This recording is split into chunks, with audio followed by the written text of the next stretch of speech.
Hello and welcome to Bippity Boppity Business Live. We are so happy to have everyone here joining us for this very special episode. We've called it the Pitfalls and Pixie Dust of Podcasting. I have two very special former Disney cast members and even more than that on the show, entrepreneur extraordinaires, and I'm so excited to bring them on today. So we're going to pop them on the stream so they can say hi to you. So let's start with Miss Katie Currens. Katie, say hello and tell us a little bit about you in one or two sentences. Yes, hello, Rita. It's so good to be back, and I am beyond excited to be here. I am a speaker, a podcast host, and do a lot of facilitation, helping people really harness their creativity and take more intentional, innovative actions because we are too stuck in doing all those old habits. So it's time to reignite our purpose. So very excited to talk about that in the world of podcasting specifically. I feel like you and I have a lot of similar adjectives that we like to use. Reignite, imagine, wonder, magic. It's almost like we both love the work that Disney does for ourselves. I mean, when Pixie Dust was thrown out there, we're like, obviously that's just out of work, right? Absolutely. All right, to the stage, I am going to bring up Miss Cassie Tucker. For you, Cassie, do the same.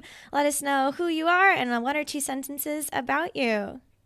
Hi, thank you so much, Rita, for having me. So grateful to be here. So I'm Cassie Tucker. I'm the co-founder of CAMM Media, and content strategy is really at the root of what we do. Everything starts with strategy, and then we implement those strategies based on the goals of the clients, what they're trying to do in their business. Outside of that, I'm also the co-host of Marketing Happy Hour, as well as Will Talks Biz. So love podcasting and excited to chat about that today. Absolutely. So I am so excited to bring you all here. As I thought about this virtual event and what I want to do with Bippity Boppity Business as a whole, I really want it to be a community and a place where all of us can share our ideas and take us through our journeys in a way that is immersive, exciting, and educational. So on that note, let's cue our intro to get everyone in the vibe. Are we ready? Ready. Do it. No one makes magic in business like Disney. Join us as we hear from Disney cast members, influencers, and enthusiasts to uncover the secrets of what it takes behind the scenes to make Disney such a successful and well-loved brand. We will hear their journeys, inspirations, and have some good old-fashioned Disney fun along the way. So relax, pull up a chair, be our guest, and let's get down to Bippity Boppity Business. Well, if that didn't get you in the mood, I don't know what would, to talk about everything that we're going to talk about today. So, of course, for our event today, we are focusing on the ways we as entrepreneurs have used podcasting to help our businesses. While we are all in different industries, we found that it is kind of one of the best tools to build that connection and storytell and give us that extra level of just thought leadership and leverage in our businesses. So with that being said, I'm going to ask our first question of the day, and I'm going to tee it off to Miss Cassie. Cassie, like she said earlier, is already the co-host of a really cool podcast called Marketing Happy Hour, in addition to what she does with CAMM Media. But Cassie, for you, how has podcasting helped you to network with those dream collaborators and clients that you maybe would not have been able to had you not had a podcast?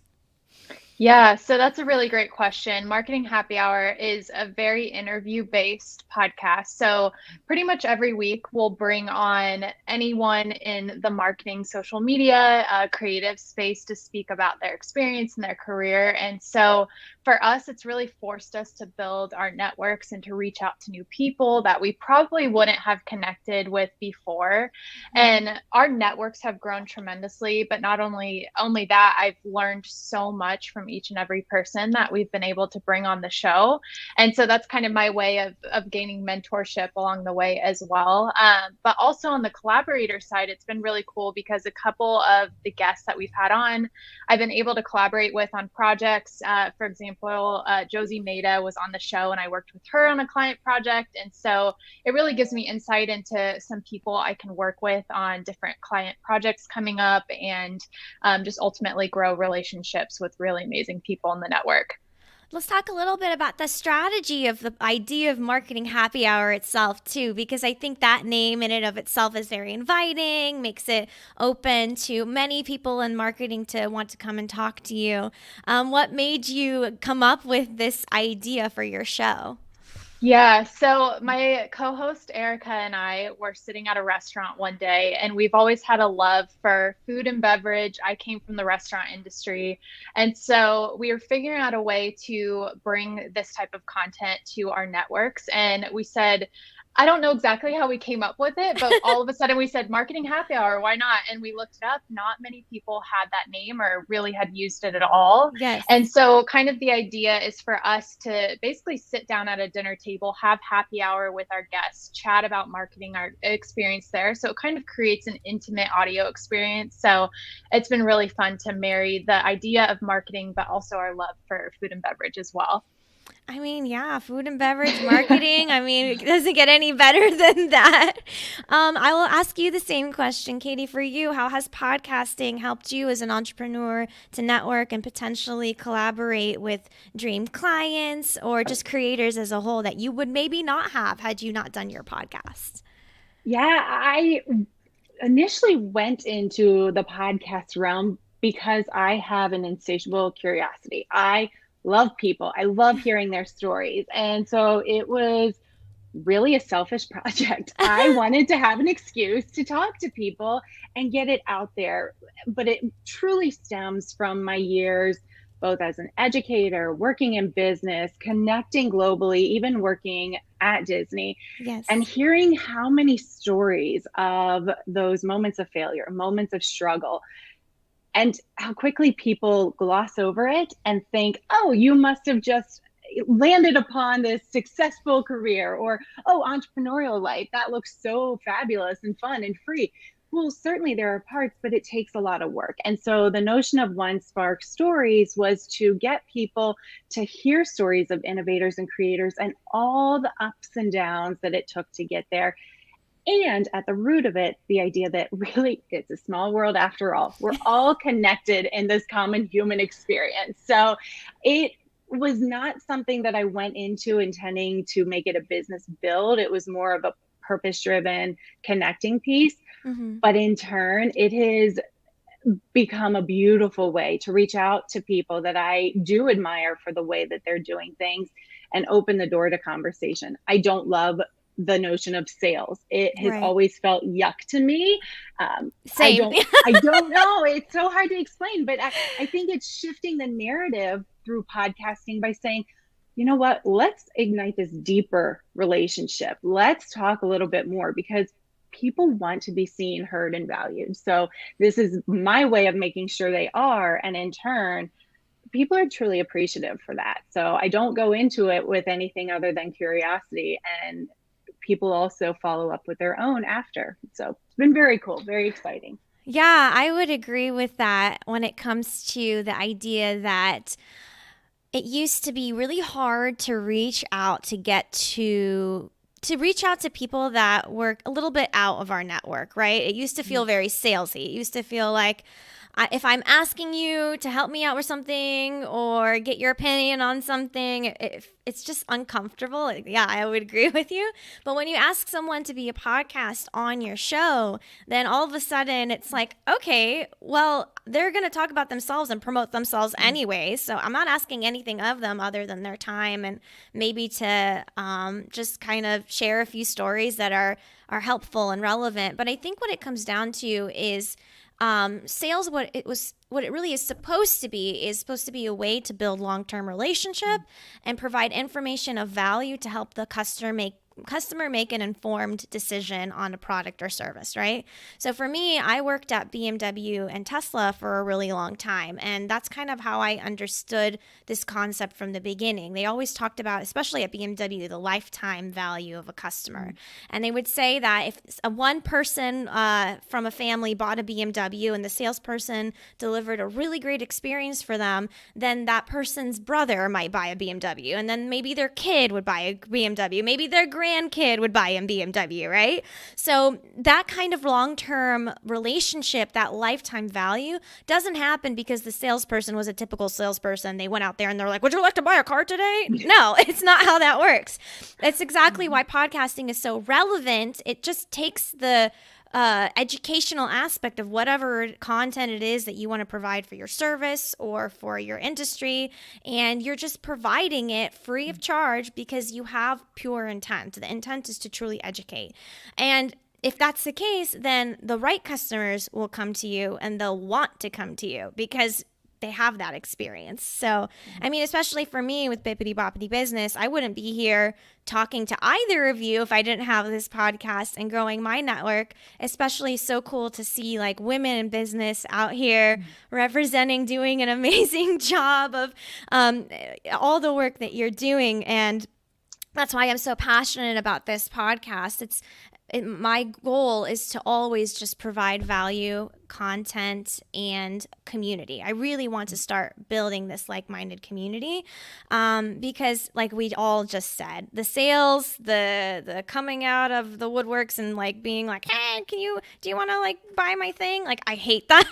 I don't want to be. Also, I don't want to be a competitor. I really just want to be a collaborator in this space. Everyone has room to grow, and everyone has a place in whatever industry that we're in. So that's just why like I'm really passionate about it, and a little bit of how it's helped me just as a whole. And I've learned a lot too. That's how it's helped me in my business. Like there's information that I maybe would have had to take a very expensive course for, or maybe done an expensive coaching call for. And when I do the podcast, I can meet people from those industries and not have to pay for that knowledge. I know I'm not trying to sound like a cheapo, but that knowledge and those conversations, they help me, and I otherwise would not have had that. So I love your ideas and perspectives on this. On that note, though, specifically podcasting, we'll start with you, Cassie. Why is it your current favorite form of media and content creation for your business? What's so different about a podcast? Why does it matter anyways? Yeah, I think to both of your points, a connection is really at the root of podcasting. So like I said, our podcast is very interview based. So pretty much every episode we're bringing someone on, we're able to build a relationship with them, chat about their experience in the industry, learn from them as well. And I feel like that's kind of different besides social media, for example, where it's just me sitting at my computer by myself, creating content, and that's it. I'm not talking to anyone really, that kind of thing. So I love the connection aspect. And then there's a major value add. It's a longer form of content where you're able to push a lot more value for the audience in versus maybe a single social media post. And so the fact that it is a long form piece of content too, you can turn that into micro pieces of content. So I usually like to write down key quotes that our guests share, pull snippets from that, share that with our audience throughout the year, just not outside of that single day that we're posting the podcast. So it's a long form piece that lives on over and over again, and you can reference back to it. You can turn it into a blog post as well. And if there's key topics within that blog post, maybe parcel that out into other individual blog posts. So I feel like there's a lot of opportunity to take that one podcast recording and just make it live on, add more value to the audience, and just keep that going and going. How do you feel about that, Katie? Do you feel like that's similar in the reasoning why podcasting is your favorite content creation for your business? Or you have other ideas you'd like to add? I fell into that learning. And I think it's a lot from listening to Cassie's podcast and going, because even though I have a ridiculously diverse background, partly because I am purpose driven and I'm like, that makes me curious. I need to learn more. And yet marketing is something I've always been intrigued by, but not formally learned or trained or, well, anything like that. So by recognizing the value of these stories I've collected, it is now something that I can transfer and share the content, because as an educator, it became very clear, well, early on in just learning, that we have multiple ways of consuming things and multiple different ways of understanding. I can give somebody a book, but not everybody is going to consume that knowledge that way. I'm a very visual person. I need to see it, not to believe it, but just to get a vision behind what it could be.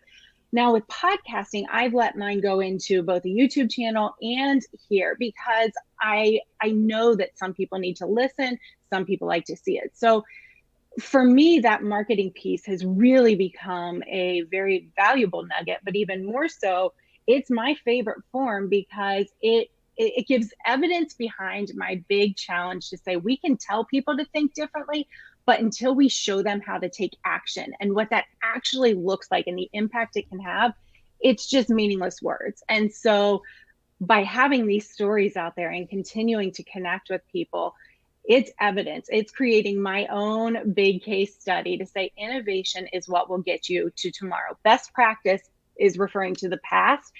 We all know that, goodness, the last 2 years have completely shifted our world. Yes. And so by seeing ways people can embrace their own gifts and their own talents, this will give them that extra little confidence to go for it.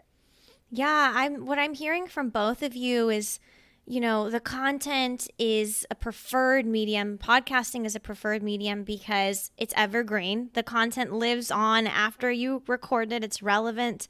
It's repurposeful. You can create it into many forms. It can be used as a case study. I've even heard someone using it to write their own book. I've heard of somebody who has taken interviews and transcribed parts of them, added a foreword, added some learned thoughts, made a book.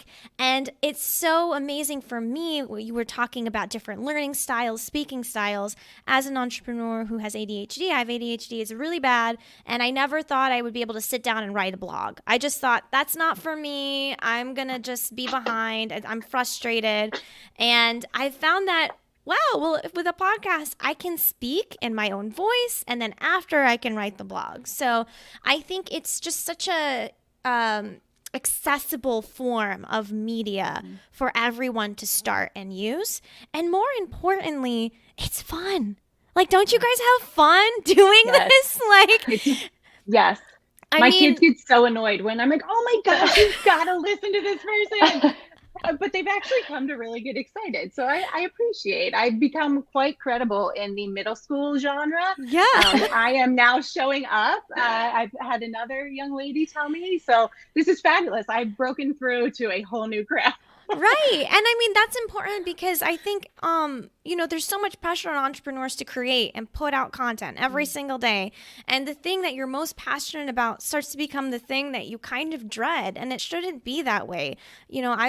I think we can all agree in finding wonder in our work as a core value that we would all kind of resonate with. And, it's that Mary Poppins thing. With every job that must be done, there's an element of fun. You find the fun and snap, the job's a game.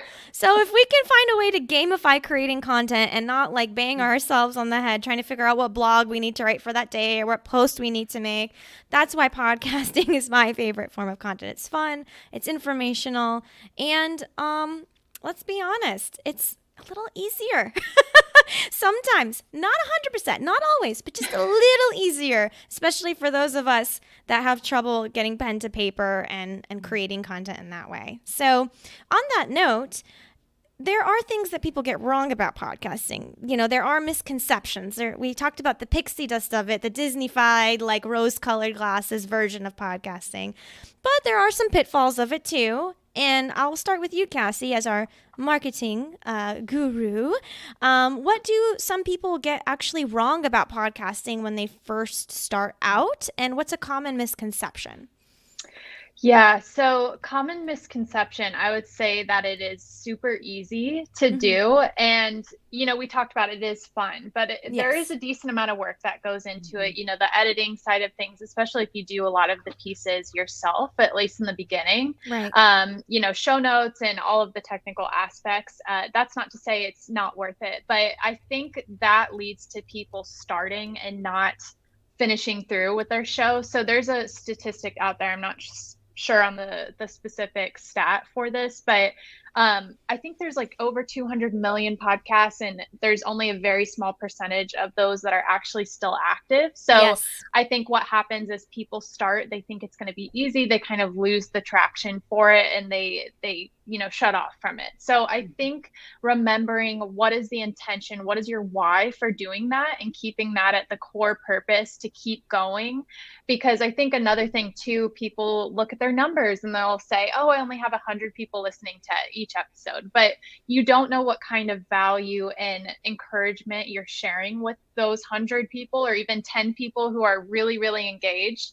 And so remember, what is the intention behind what I'm doing? It's to encourage, it's to share value, tell those stories, help people push through failure. And so keeping that at the core purpose of what you're doing and to push you through, because you don't want to fall into that statistic of falling off after, before a year of starting. So Yeah. I would say that. So just keep it going, stay encouraged, and push through that tough times. They call it pod fade, is what I've Yes. heard. That when Mhm. you start and you burn out with content creation, I've even heard that most people don't make it past episode 7.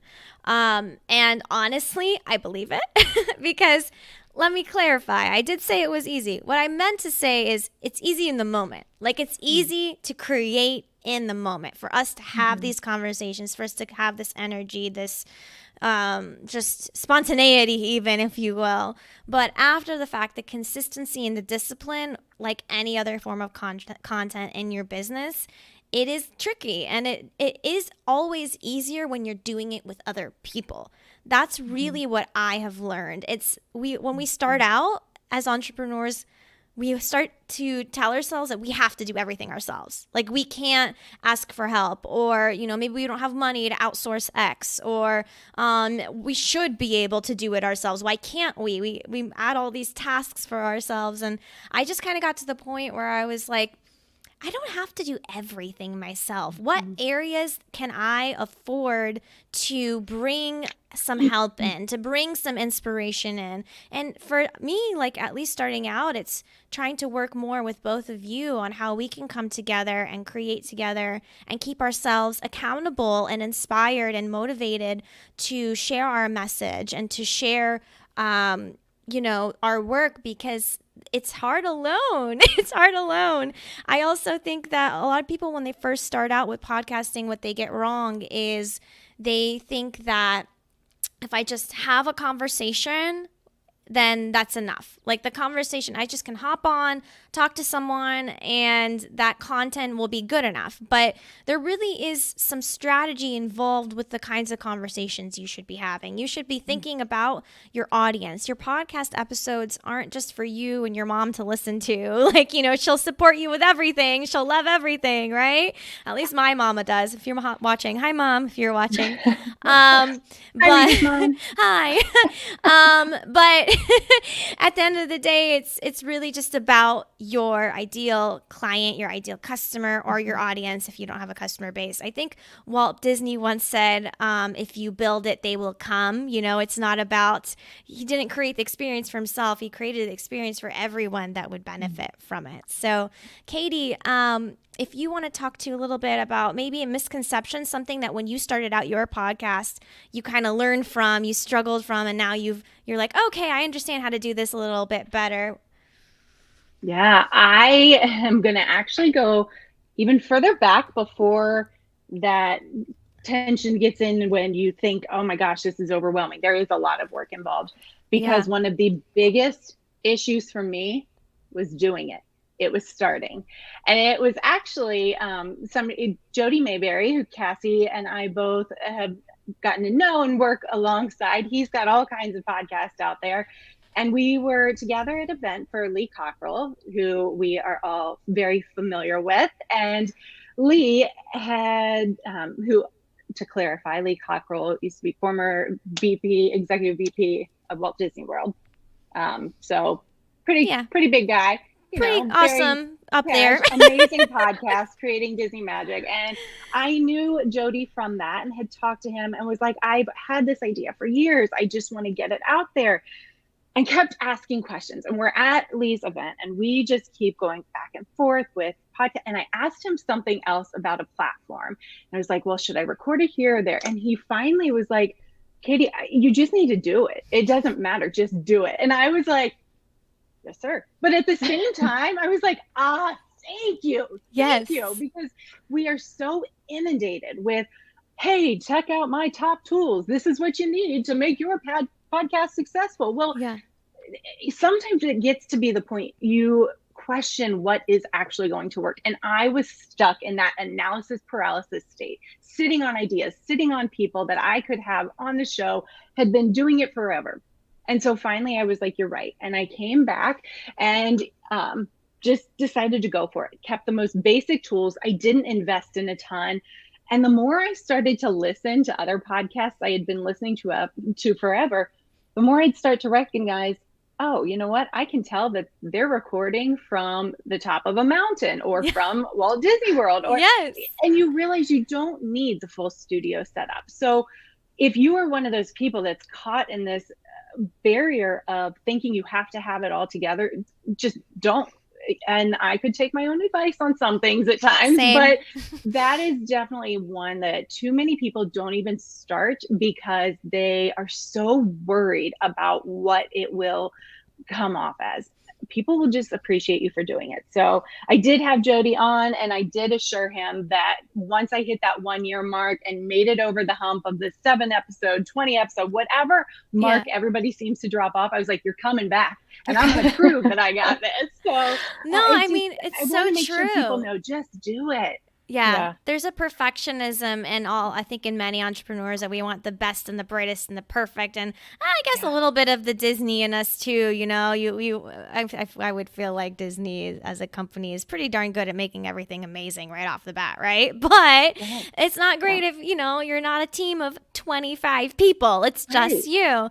I learned this analogy from Chris Decker at SalesCast. He is a sales focused podcast production agency, and he told me I was like stuck on this idea, and he was like, Rita, Getmo. And I was like, Rita, what Getmo, what does that mean? He's like, it's an acronym, good enough to move on. You just have to get good enough to move on. He totally said that. That's not me, but I've actually been saying it every day ever since because it's true. If you never start, then you never did anything. You have to start, and it will get better every time with every episode that you create. Like, I'm over here trying to figure out StreamYard right now for everyone listening. It looks like I'm a pro.